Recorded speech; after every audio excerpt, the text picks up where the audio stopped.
지금 여러 가지 지난 역사를 보던가 그 현재의 상황을 봤을 때 경금이라는 게 무력을 나타낸다는 거, 그리고 이 자수가 북쪽을 나타내기 때문에 이 북한과 미국과의 관계가 내년에는 되게 걱정이 된다.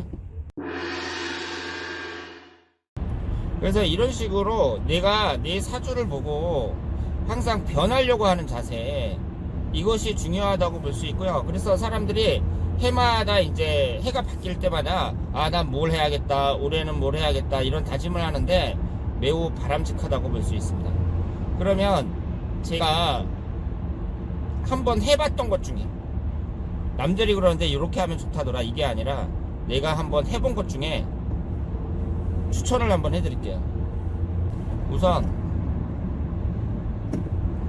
108배를 한번 해보시면 좋아요. 108배.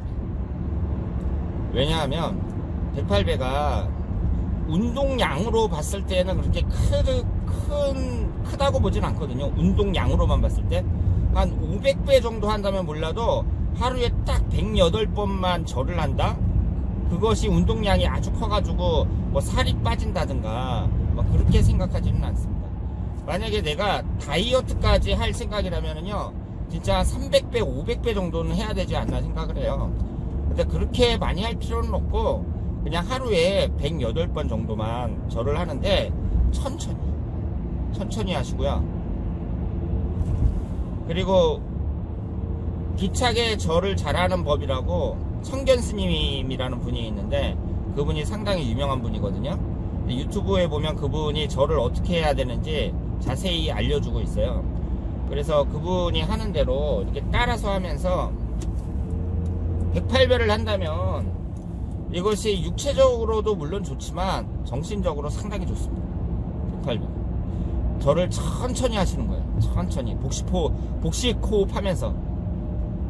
그래서 내년부터 내가 108배를 하겠다, 이런 다짐을 한다면 괜찮다고 봐야죠. 그래서 제가 직접 해본 거니까 여러분들에게 108배를 추천해 드립니다. 그리고 또 한 가지가 뭐냐면요, 나는 절하기 싫고, 그리고 나는 교회 다니는 사람이고 뭐 엎드려서 절하고 막 이런 거 별로 좋아하지 않는다, 이렇게 내키질 않는다, 이런 분들은 앉았다 일어섰다 하는 운동을 한번 해보세요. 앉았다 일어섰다 이것을 하는데요, 이걸 어려운 말로 스쿼트라고 하거든요. 근데 이것을 저는 어떻게 하냐면 그 헬스클럽에서 기구를 들고, 기구라는 게 이제 쇳덩어리 기구를 들고 25번씩 4회에 걸쳐서 100개를 해요. 이거 한번 한 달만 해보세요. 그러면 어떤 점이 좋냐면요, 하체가 안정이 돼요. 하체가. 특히 남자분들한테 추천해드려요. 그리고 하체가 이제 안정이 되니까 어때요? 사람이 걸어 다닐 때나 뭐 계단 내려갈 때나 이렇게 삐끗하는 경우도 잘 안 생기고요. 그러니까 사람의 자세 자체가 안정감이 생기는 거예요. 하체가 튼튼해지니까. 그런데 그냥 앉았다 일어섰다 하는 것보다는 뭘 들고 하든가, 아니면 집에서 팔을 이렇게 쭉 벌린 다음에, 아니면 팔을 올린 다음에 하든가. 그래서 이걸 연속으로 100개를 하려고 하지 마시고요, 쉬면서 하더라도 뭐 10개씩 10번을 하든가, 아니면 20회씩 5세트에 걸쳐서 하든가, 이런 식으로 해갖고 매일 100개씩 스쿼트를 하면 상당히 좋습니다. 그 육체적인 변화만 보면은요, 108배보다 못할 게 없어요.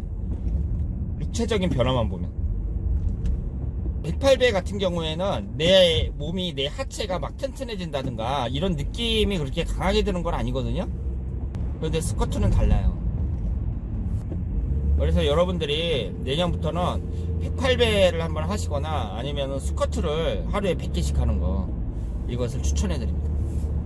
그리고 이 두 가지는 따로 헬스클럽 같은 데 안 다니셔도 돼요.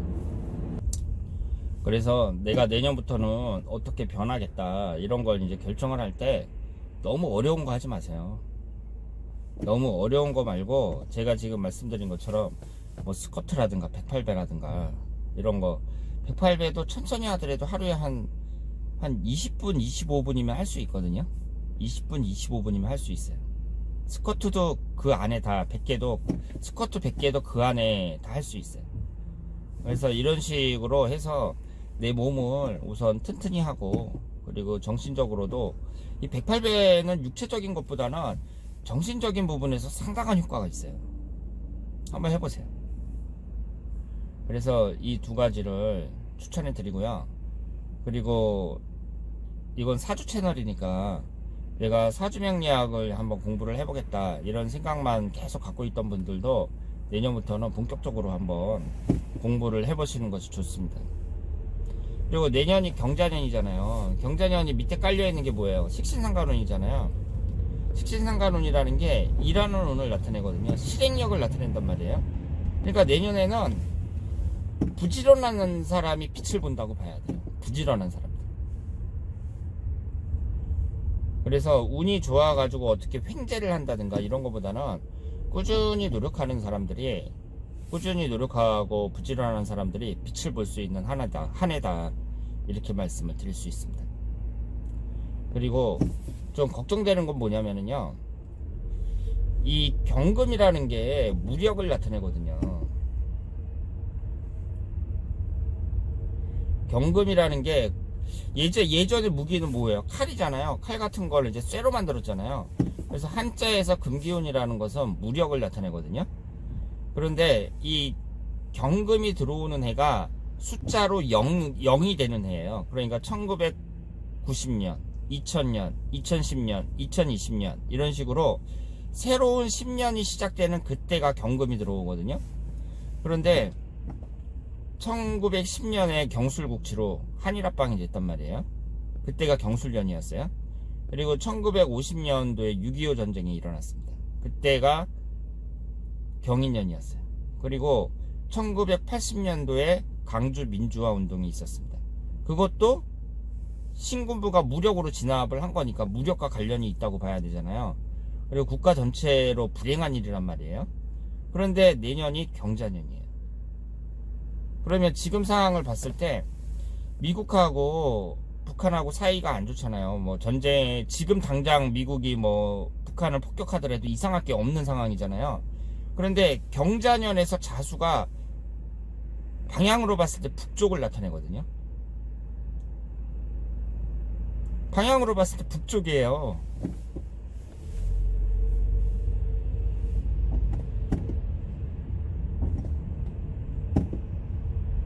그런데 북한하고 미국하고 전쟁이 난다, 미국이 북한을 폭격한다, 그 얘기는 뭐예요?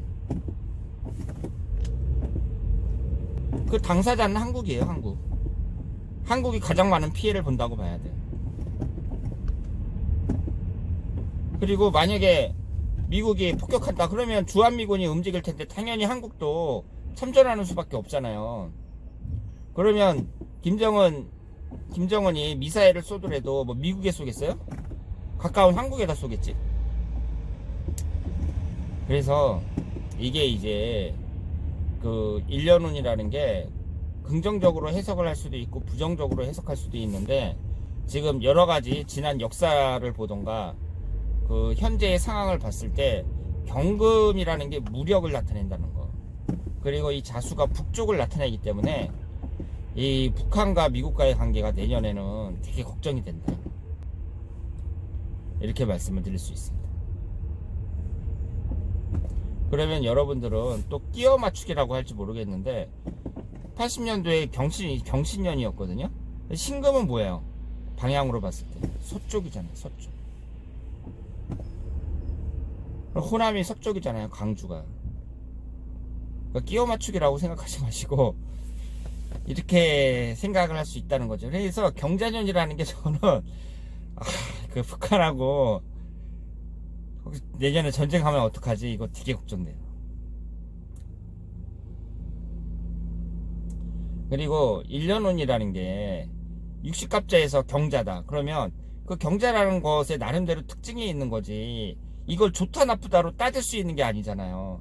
그래서 개인적으로 봤을 때야 뭐 나한테 용신혼이면 좋을 수 있고 뭐 나하고 지지충이 된다든가 뭐 그러면 안 좋을 수 있는데, 단지 국가적으로 봤을 때 국가의 운을 볼 때에는 경자 그러면 이걸 내가 긍정적으로 해석할 수도 있고 부정적으로 해석할 수도 있거든요.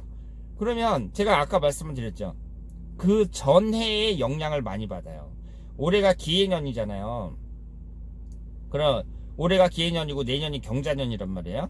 그럼 토기운이 금기운을 생하죠. 토생금으로. 그리고 올해 기해년하고 내년 경자년하고 지지를 보면 해수하고 자수잖아요. 그럼 똑같은 수기운 아니냐 이렇게 말씀하실지 모르겠는데, 해자축 방합이 형성이 되잖아요. 그러니까 해수하고 자수도 합이 형성이 되는 거예요. 그래서 전년도와 올해는 깊은 관련이 있어요. 그리고 올해와 내년이 깊은 관련이 있습니다. 그러니까 내년이 어떻게 되겠느냐, 올해 보면 돼요. 올해. 그래서 올해 경기가 너무 좋아가지고 와 진짜 내년에도 보나마나 너무 좋을 거야. 진짜 낙관할 수밖에 없는 상황이다. 그렇다면은 다 긍정적으로 얘기하죠. 너무 좋아요 막 이러면서. 그러니까 좋은 말만 하겠는데, 경제적으로 보나 국가 안보적으로 보나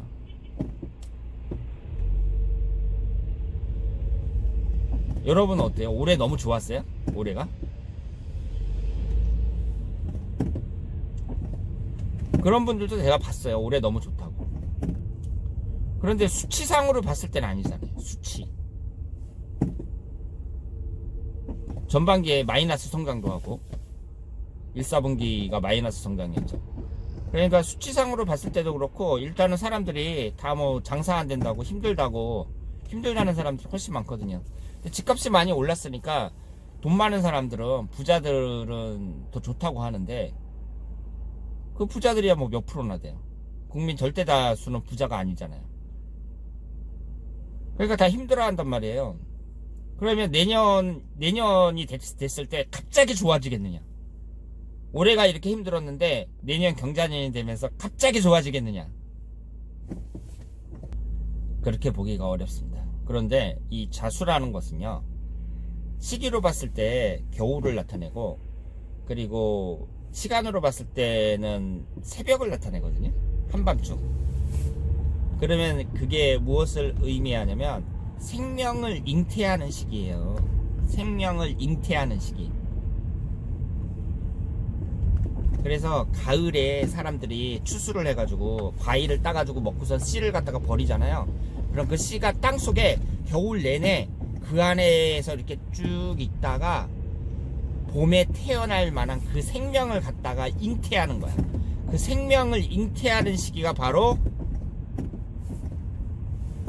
이 자수에 해당한다고 볼 수 있죠. 시간으로 보나 계절로 보나. 그래서 여러분들이 내년에 고생하잖아요.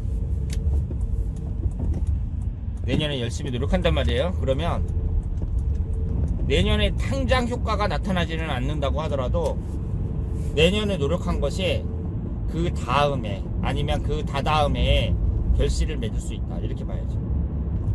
그래서 국가적으로 봤을 때에도 내년에 기업들이 무슨 앞으로 인공지능 뭐 이런 미래 먹거리 사업에 집중적으로 투자를 한다 그랬을 때에는 몇 년 후에 우리나라가 효과를 볼 수 있다, 이렇게 볼 수 있습니다. 그래서 내년 한 해는 뭐 너무너무 좋은 한 해가 될 거야 이렇게 말씀을 드리기는 어렵지만, 어쨌든 우리 미래를 위해서 투자를 하는 그런 중요한 한 해가 될 수 있지 않을까, 이렇게 생각을 합니다. 그리고 짝이 없는 분들 있잖아요. 내년이 아주 좋은 시기예요. 제가 예전에 사주를 처음 배울 때 사람들의 이제 저를 가리키시는 그때 사주 카페 선생님이었는데 여자분이었거든요. 그 아주머니가 상당히 친절하고 싹싹하고, 그리고 교사 출신이었어요. 그분이 이제 사주를 배워갖고 사주 카페를 운영을 하시다가 이제 저를 만나가지고 제가 배웠는데, 그분한테 신청하신 분들 있잖아요. 그 신청하신 그 사주를 이렇게 확인하면서 제가 웃었던 게 뭐냐면, 도화살이 들어오는 때 사람들이 결혼을 많이 해요. 그리고 애인을 많이 만나요. 도화살이 들어오는데. 그래서 뭐 일지가 합의되고 일간이 합의되고 그리고 여자 입장에서는 관성운이 들어오고 뭐 이럴 때도 그런데 어쨌든 도화살 들어올 때 이성을 많이 만나요. 이것은 데이터로 이미 입증이 된 거예요. 그래서 지금 내가 그 이성 친구가 있었으면 좋겠다. 남자 입장에서 여자를 좀 만나고 싶다. 여자 입장에서 남자를 만나고 싶다. 이런 분들은 내년에 승부를 한번 걸어보세요. 다시 김건모 사건으로 돌아와서 템프로 여성하고 강영석 씨가 만난 거잖아요. 그러니까 템프로 여성과 강영석의 조합 아니에요. 딱 그 얘기 듣고, 그것도 최근에 벌어진 게 아니라 3년 전에 있었던 일인데 그 현장이 템프로란 말이에요.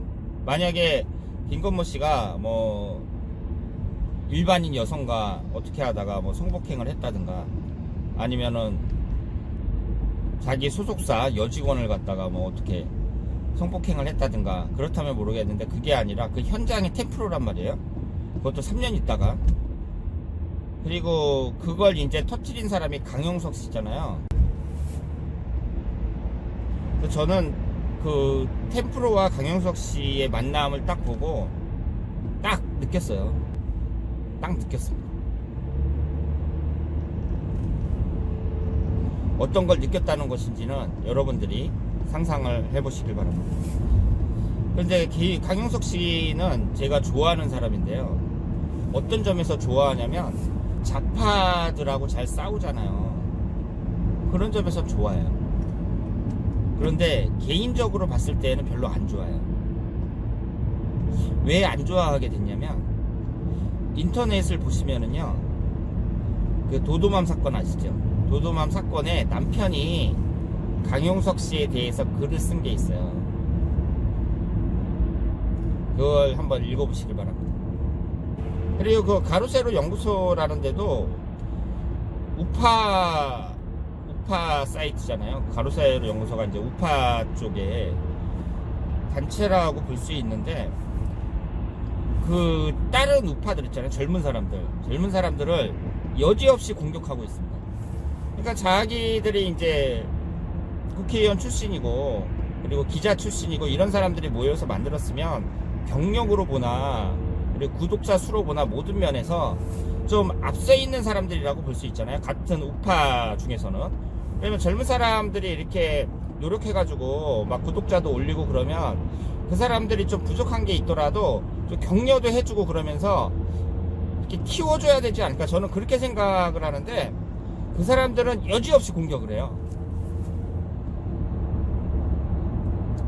그래서 제 생각에는 이 사람들이 아주 그 엘리트 의식이 너무 높지 않나. 그래서 다른 사람들을 너무 무시하는 게 아닌가, 이렇게 생각합니다. 그래서 만에 하나 김건모 씨가 뭐 구속이 된다든가 김건모 씨의 패배로 끝난다고 하더라도 가로세로 연구소는 얻는 게 별로 없을 것 같아요. 왜냐하면 사람들이 그 김건모 씨가 몰락을 했을 때, 지금도 거의 몰락했다고 볼 수 있지만, 그 가로세로 연구소에서 그 술집 여자의 그 업소녀의 그 주장을 이렇게 받아들여가지고 김건모 씨를 사정없이 공격한 거 아니에요. 그런데 이 결과 여부를 떠나가지고 그 점에서 그 상당히 못마땅하게 생각하는 사람들이 많거든요. 그래서 김건모 씨가 가세현 측에 진다고 하더라도 가세현 측에서 뭐 크게 뭐 이익을 볼 건 없다고 봐요. 이 어그로 잘 끌어가지고 뭐 돈은 많이 벌었겠죠. 사람들 구독자가 막 늘었어요. 그 시청한 사람들이 많으니까 구독자는 많이 얻었겠지만 사람들의 감정은 더 나빠지지 않았나, 그렇게 생각합니다.